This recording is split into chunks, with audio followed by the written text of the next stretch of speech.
नमस्कार and welcome to जी के reporter. दोस्तों, आज की वीडियो में बात करेंगे तुर्की से आई एक खबर की, जिसमें कहा यह जा रहा है कि तुर्की ने जो रूस से S-400 मिसाइल डिफेंस सिस्टम खरीदे हैं, उनको वो अपनी सेना से हटाकर किसी और देश को बेच सकता है और वो देश पाकिस्तान या भारत में से कोई हो सकता है। और ये बात किसी और ने नहीं बल्कि एर्दोआन के खास माने जाने वाले तुर्की के पूर्व मंत्री केविट कैगलर ने कही है। तो क्या सच में तुर्की पाकिस्तान को S-400 बेच सकता है या नहीं, और क्यों तुर्की अपनी सेना से S-400 को हटा रहा है, इन सब की पूरी जानकारी इस वीडियो में आपको मिलने वाली है। बने रहिए इस वीडियो में हमारे साथ। तो दोस्तों, अमेरिका की भयंकर नाराजगी और कड़ी चेतावनियों के बाद भी जिस S-400 की डील से तुर्की पीछे नहीं हटा था, जिसके बाद S-400 की डील की वजह से ही अमेरिका ने तुर्की के डिफेंस सेक्टर पर प्रतिबंध लगा दिए थे और उसको F-35 प्रोग्राम से भी बाहर निकाल दिया था। अब आखिर ऐसा क्या हो गया जो तुर्की S-400 को किसी और देश को बेचने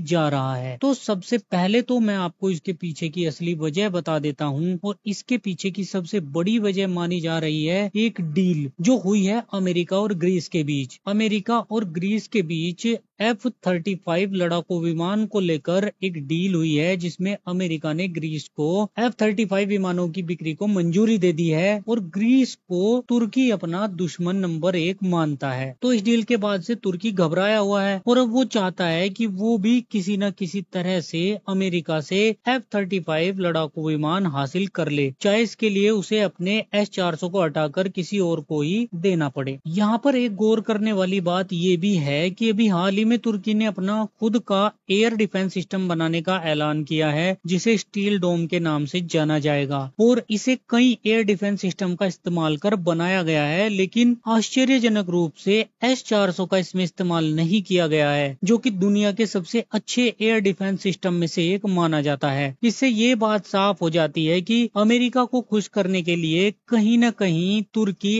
S-400 का इस्तेमाल करने से परहेज कर रहा है। एक और बात जानकर आपको हैरानी होगी कि तुर्की ने लगभग $2.5 बिलियन में रूस से 3 S-400 खरीदे थे, लेकिन आज तक कहीं पर भी इनको तैनात नहीं किया गया है और ये जैसे ही वेयर हाउस में रखे हुए हैं, एक बार भी इनका इस्तेमाल नहीं किया गया है। और इसके बारे में पूछे जाने पर दिसंबर 2023 में तुर्की के रक्षा मंत्री यासर गुलर ने स्पष्ट किया था कि रूस से खरीदी गई S-400 मिसाइल रक्षा प्रणाली सेना के भंडार में रहेगी और आवश्यकता अनुसार इसका उपयोग किया जाएगा। अब यहाँ पर यह बात सोचने वाली है कि इतना महंगा एयर डिफेंस सिस्टम आपने खरीद लिया है, तो जब आप उसे कहीं पे तैनात ही नहीं कर रहे हो तो इस्तेमाल क्या करोगे? वैसे इस बात को लेकर अभी तुर्की की तरफ से कोई ऑफिशियल स्टेटमेंट नहीं आई है कि तुर्की S-400 को हटाने जा रहा है या किसी और देश को बेचने जा रहा है। और अब रही बात इसको भारत या पाकिस्तान को बेचे जाने को लेकर, तो देखिए, अगर तुर्की S-400 को किसी और देश को बेचना चाहता है तो इसके लिए उसे सबसे पहले तो रूस से परमिशन लेनी पड़ेगी कि जी देखिए, हम इस देश को S-400 बेचना चाहते हैं। और इस बात की सबसे ज्यादा संभावना है कि रूस भारत को S-400 की बिक्री को मंजूरी देगा, क्योंकि भारत पहले से ही S-400 का इस्तेमाल कर रहा है और भारत रूस का एक महत्वपूर्ण रणनीतिक साझेदार है। वहीं जहां तक पाकिस्तान की बात है, तो रूस कभी भी पाकिस्तान को S-400 की बिक्री को मंजूरी नहीं देगा, क्योंकि भारत ने चीन और पाकिस्तान को काउंटर करने के लिए ही S-400 को खरीदा है। तो जो लोग यहाँ पर ये कह रहे हैं कि तुर्की पाकिस्तान को S-400 दे देगा, ये तो क्रेडिट लाइन पे दे देगा, उधार में दे देगा, तो ये बात पूरी तरीके से मुझे गलत लगती है, क्योंकि अगर ऐसा हुआ